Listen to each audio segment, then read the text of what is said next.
And now let's talk about the war in Eastern Europe. Ukraine managed to stop an alleged Russian plan to assassinate President Volodymyr Zelensky. A Polish military veteran working for Russian intelligence agencies would shoot Zelensky during his trip to Poland. According to Malyuk, the suspect would use a sniper rifle to attack him right at the airport. The Ukrainian government managed to stop a Russian plan to assassinate President Volodymyr Zelensky. The revelation was made by the head of the Ukrainian security service, Vasyl Malyuk, who detailed how Russian intelligence intended to eliminate the Ukrainian leader during an official visit to Poland. According to him, a Polish military veteran recruited by Russian secret services would use a sniper rifle to attack Zelensky while he was still on the airport runway, before he left the aircraft. The Ukrainian security team identified that the plan also included the use of a drone with a first-person camera, allowing the shooter to control the device remotely and seek a fatal angle even from a distance. The device would be launched near Zelensky's entourage, increasing the chances of a successful hit and making it harder for security to react. Thanks to the swift action of Ukrainian intelligence, the suspect in the attack was arrested before he could begin the operation. Welcome to life in the barracks.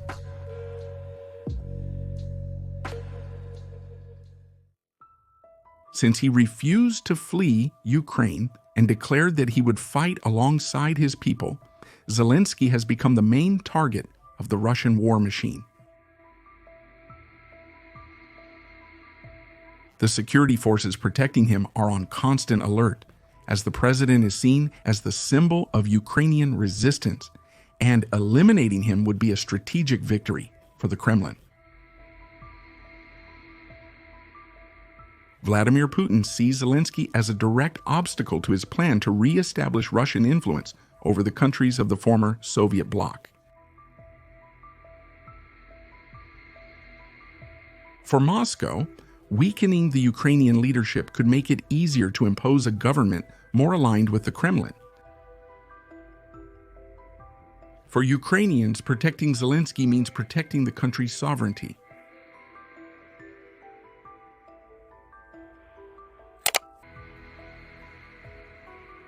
Since 2019, Maxim Donetsk has been directly responsible for keeping Zelensky safe.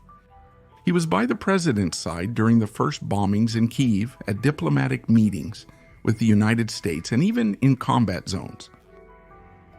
His image went viral on social media after being labeled as the highest-paid bodyguard in the world, with rumors that his annual salary would exceed $8 million. But what draws attention in Donetsk is not just the salary. The Ukrainian press revealed that he gave up having children in order to dedicate himself fully to presidential security. At public events, he dresses similarly to Zelensky, cutting his hair and keeping his beard in the same style to confuse potential attackers. And in risky situations, Donetsk is trained to throw decoys, creating escape routes or distractions.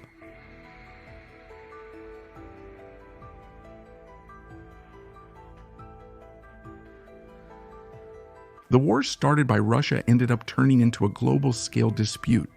What was expected to be a quick campaign became a prolonged conflict, with estimates pointing to more than 250,000 Russian soldiers killed in combat and almost 1 million casualties, if the wounded are also counted. The exhaustion of Russian forces is evident, and the need to resort to reinforcements, even from North Korea, shows the strength and resistance imposed by Ukraine. Ukrainian persistence has strengthened its relationship with the West. NATO has increased its military spending to 5% of the member country's gross domestic product, as requested by Donald Trump, and has reinforced its military presence in regions close to the Russian border. Poland, Norway, Finland, and other countries have intensified troop training, reactivated bomb shelters, and are preparing for possible aggressions. Zelensky has been a key player in this global chess game. His approach to the United States and the formal request for Ukraine to join NATO have caused direct discomfort in the Kremlin. Putin even suggested a ceasefire on the condition that Zelensky resign and new elections be held. Russia's goal is clear: to install a puppet leader in Ukraine, but the political reality differs. NATO is already showing signs that it will accept Ukraine as a member as soon as the conflict ends. According to the alliance's rules, a country at war cannot be admitted, and that's why keeping the fighting going may be the only way for Putin to prevent Ukraine from joining the alliance.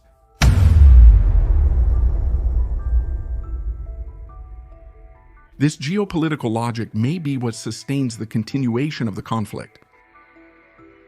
The attempt to execute Zelensky on Polish soil shows that Putin is willing to cross boundaries. Poland is a NATO member, and an attack on its territory would be interpreted as a direct attack on all member countries. This could have led to an international military escalation of catastrophic proportions. That is precisely why Ukrainian intelligence operates with heightened vigilance. Sabotage, espionage, and assassination attempts against Volodymyr Zelensky have become routine, making the Ukrainian president one of the most protected leaders in the world. With every move, his team needs to think 10 steps ahead of the enemy. The coordinated efforts between the secret services of Ukraine, Poland, and Western allies have been fundamental.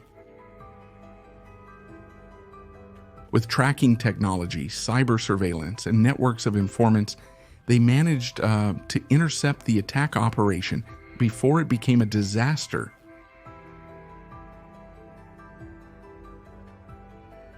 Meanwhile, Russia is facing internal political wear and tear. Economic sanctions are affecting its war industry. The population is already impacted by the prolonged conflict.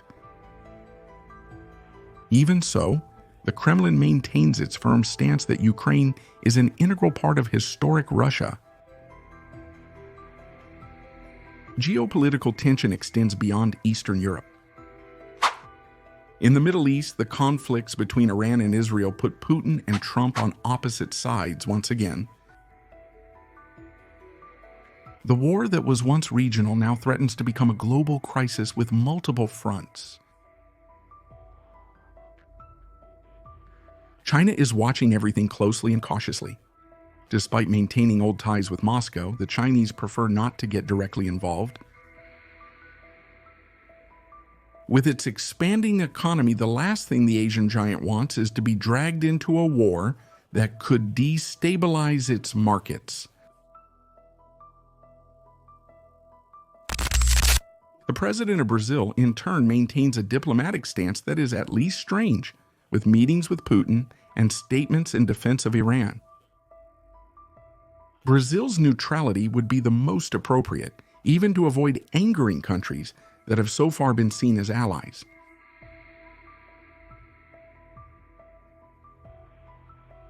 Zelensky, even under pressure, continues to show resilience and political skill.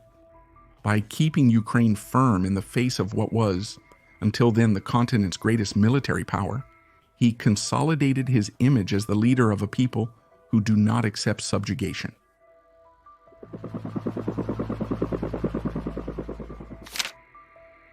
The Russian leader, Vladimir Putin, sees his power challenged like never before. His strategy to quickly dominate Ukraine failed, and now he faces a prolonged war, international resistance, and failed attempts to silence the greatest symbol of Ukrainian resistance. As the conflict drags on, the world remains on alert. A poorly calculated move could trigger a chain of reactions with unpredictable consequences. Zelensky remains standing, but he's a constant target, and each attempt on his life further exposes the Kremlin's desperation. And you? Would you accept being Volodymyr Zelensky's bodyguard in exchange for a millionaire salary? Leave your opinion in the comments and tell us which city you're watching this video from. Now let's observe the actions of the security guards of some world leaders.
On Vida No Quartel, you stay current with all the latest news in the military world.